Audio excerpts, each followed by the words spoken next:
think the picture you're talking about is in Bentu in South Sudan, and it was a mass grave that was across from the United Nations base where people had fled to escape the violence.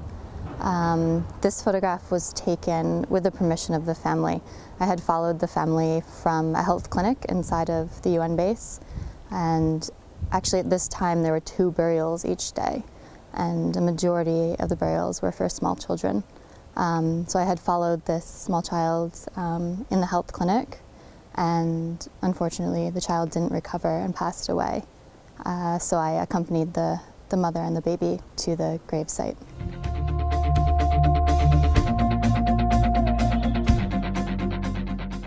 I'm not sure if there's one method to helping you get access for photographs. I think maybe if there is a method, it's that every situation is different. Sometimes you can just move in quickly because people see you with a camera, they know why you're there, and so you can begin your work immediately. Other times it takes a full day, sometimes it takes a full week. I've had projects that I worked on getting access for years, so it takes a lot of time, and I think without the time you can't make the images. So I would just say patience, and when you're comfortable and when your subjects are comfortable, those are when the best photographs are going to be made.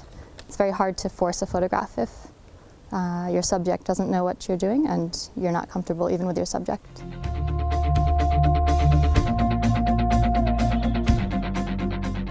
Part of the reason that I focus on the civilians is because they are affected the most by the war. Another part of that also is where I work in Sudan and South Sudan and Somalia. It's very difficult to access or to be there when military operations are taking place. A lot of these locations are really isolated, so it's very difficult to get there. It's very hard to be there for the breaking news of the story. So what you can show is you can show the effect that these conflicts have on the populations. And again, mostly the affected are the women and children. The women and children are the most vulnerable to the conflicts because what conflict does is it creates complete disorder and it creates a breakdown of any sort of infrastructure, access to food, access to water, and people who aren't necessarily part of the conflict suffer the most when these things disappear. Healthcare, food, water, even the demolition of your home. So at least the men who maybe go off to fight will receive these things through the military or with the group they're with, or also they come upon them kind of in the spoils of war. And of course, in places like Sudan and South Sudan, rape is used as a weapon of war and as a weapon of ethnic cleansing as well.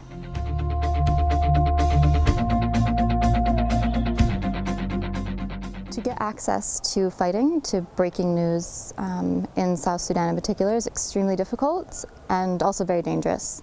The wars don't necessarily have lines. It's kind of guerrilla warfare in the bush, in the deep jungle. So it's very hard to access this safely, and also to get permission from either the government side or the rebel side is very difficult. But again, a lot of the images I take, I kind of have to focus on the remains of the fighting as opposed to the fighting itself.